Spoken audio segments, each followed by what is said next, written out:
This is just going to be some tech basics that also has some other tech that I have not featured on the channel. Um, and I thought, why not go ahead and just compile a video of just different tech, that I think some of you might find useful, and that I think pretty much everybody should have in their arsenal. So this is just fairly basic stuff, nothing too crazy, but stuff that you should be able to do fairly easy.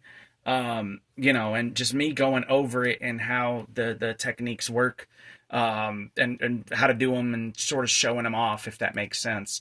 All of them work, all of them I've used all of them. It might take practice, but you should be practicing anyways. So for the video, I'm just going to be using this bad boy here, maybe rod ball, but 360 level, on very worn level, and that'll affect it a little bit. On Viper tail, something a little more unruly, but just to show you guys kind of how I use these bays and use these techniques. But yeah, so that's going to be it, and I hope you guys enjoy the video. We're going to start off with the crystal, aka fit launch. You're going to go ahead and angle towards the corner. You're going to go here, and we're just starting from this side just for GP, and you're going to go ahead and angle it, and you're going to tilt it sort of down and back, right? And then what you're going to do is you're going to go ahead and basically take that position up there and usually stop your opponent from getting it.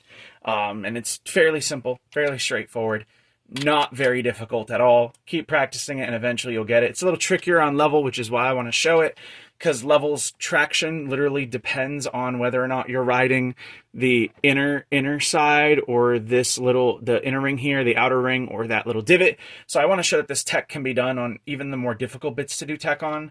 Level is a great bit, but it's a little bit more difficult. So just figured I'd start by showing that off.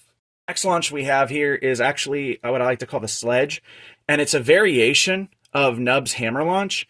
You're going to go ahead and start turn, tilt, right? And then you're going to sort of flick it there. And you saw the little flick, and it lands here and ends up riding up there. Why does this matter? Because it can be very deceptive, especially when you start off, right? If you're starting off, if you're like 3, 2, 1, and then you switch and then pull it off, it can be super deceptive, and it tends to throw your opponents off, especially since usually they think, you're going for something else that's related to this area, and you can either chase them there, right, and then fall in, usually get a KO, or come around to this side, and it'll just usually kind of utilize deception to take out your opponent, if that makes any kind of sense. I like to call the TIE fighter just because I'm a huge fan of Star Wars, and I was using a lot of black bays at the time.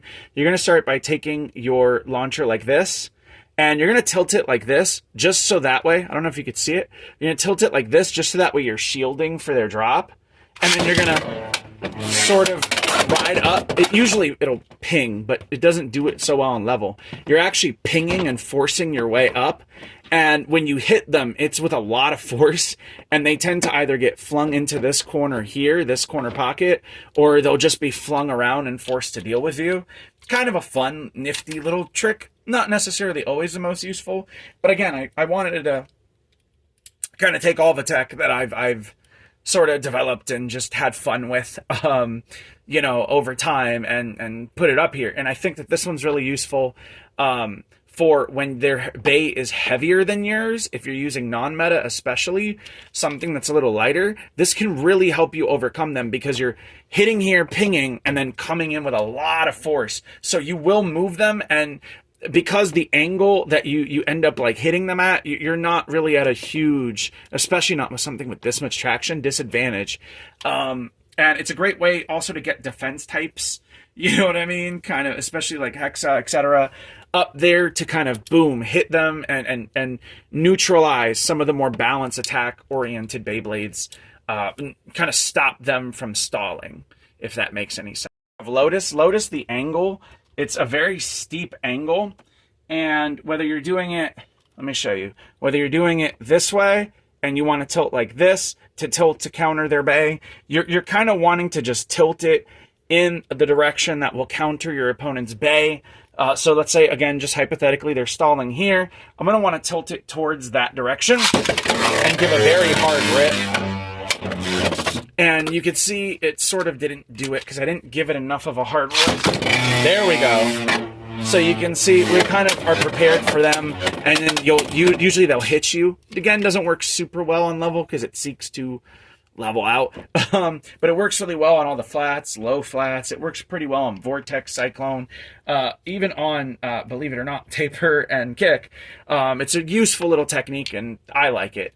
I still think it's really good, especially against something that is trying to ping drop down, which can be a huge and major problem for a lot of attack types, because most of the time they're just trying to ride the X-Rail. So if you're trying to avoid just getting knocked out because they have a heavier attack type, it's a great way to just sap their stamina while maintain some of your stamina by not riding around and wasting it.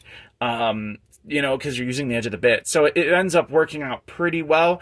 Not for everyone, for sure, but it's definitely a useful little technique, and it's one of my favorites, one of the first I ever started doing, and I love it because it's mixing defensive tactics with offensive tactics, and I think I think there's something cool about that. We're going to go ahead and just do the drop launch. You could see there it kind of kicked off. Let me go ahead and do it again. There we go. Nice stall time. Part of that is, again, just level being super worn out. But again, you can do the drop launch with this. It's tilting down in this way. And this is Mad Maxie's little machination. And it works super duper. And it's called the Tungsten. You're basically just going to turn back and tilt. And I think this is better for the balance types and defense types. Doesn't work super great on attack types. Let's see if I can go ahead and get it. There we go. I think it's better for defense types, and it's better for also if you sort of steep angle like I do, you get a sweep after it. But I think it's probably more useful on defense types and balance types, and I think that's a good thing because a lot of people who don't use attack types tend to struggle with the Tungsten, or struggle with the drop launch, because a drop launch is simply pointing down and tilting like this, which, as you saw, it can easily work. And you could slide it from here. You could 50-50 and go more towards the center to sort of swing back around. But I think that the Tungsten is going to be, which Nazuma again created, is going to be better if you're running sort of like a Hexa build or anything with like Taper or even Elevate. Like this works really, really well. And I think it's a really neat technique for defensive players because the sweep, as you can see, cuts hard and chases into the X-Rail. So if you don't sweep out, if you notice, if you don't sweep them here in the center, you're still sweeping in this area. You're more than likely going to catch them here for this pocket if you don't get the three-pointer, which is why I think it's better, especially for tilting on defensive bits. Personal opinion. So I find both useful, just with different bays. So make that what you will. But again, whichever you prefer, it's just a matter of preference. Next up, we have the Hawk launch, which is going to point down towards the center and tilt. And as you can see, you sort of drop in and hit them and then ride the rail. This is really good for people who are trying to if they're on this side and they're trying to get a mobile Hexa or ball set, because you disrupt them and then usually ride around get a knockout.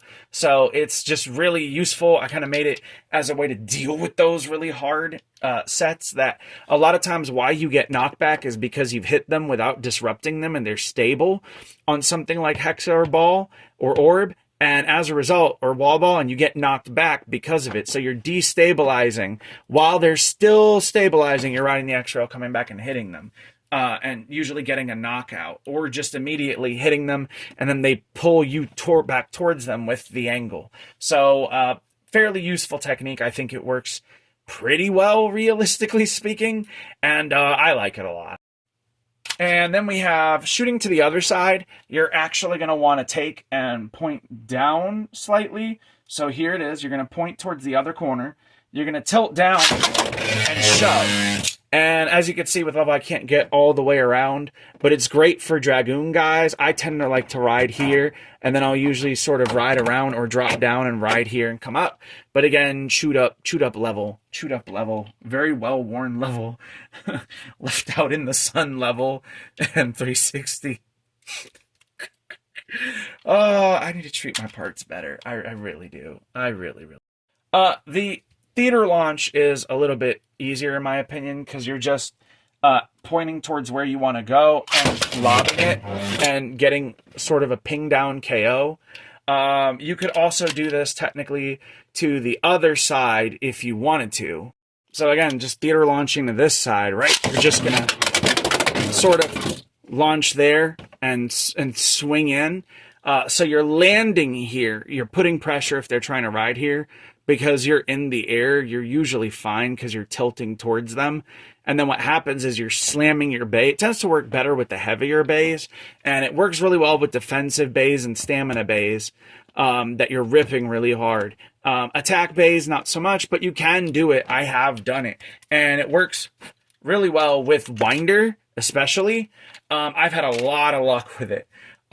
Because you're coming in, and when you do it with Winder, you're gonna be a little further away, and as you pull, you're gonna push forward and sort of slam it into that area. So if that makes any sense, but you can still do it with string, and I originally developed the technique with stream, so the thespian or theater launch works pretty well with string. Crescent, you're gonna go take your launcher, you're gonna tilt it down and back, and you're gonna rip and sort of ping and then sweep over the back. I saw someone talking about something similar to this in Mad Maxi's Discord, but you're not trying to stall here. You're sweeping instead and then coming up and riding the rail over and over and over again. So that's the Crescent. Again, it's not super hard. Again, you're just taking and tilting down and like this and then ripping, and you're gonna end up bouncing into your pattern, riding around and sweeping.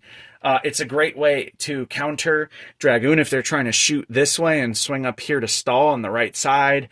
And also it can cross over and sweep this area first and then come around. Also, it's great for if they're stalling, if they shoot rod to sort of shoot across and get here and bridge, you're coming after them. So yeah, I mean, it's a valid technique. It works. It's a little similar to the hammer launch and the crystal launch, but it's a little more deceptive.